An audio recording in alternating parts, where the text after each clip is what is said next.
to remove chat theme on Messenger, open your Messenger application.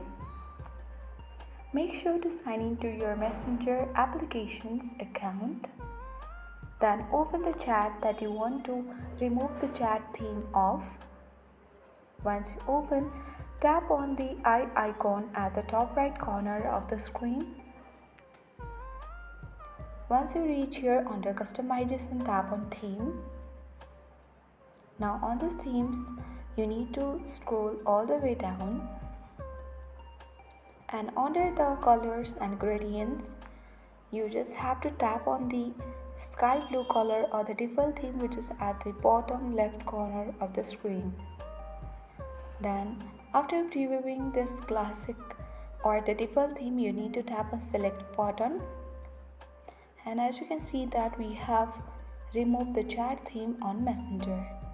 I hope this video was helpful. Thank you for watching and see you in the next video.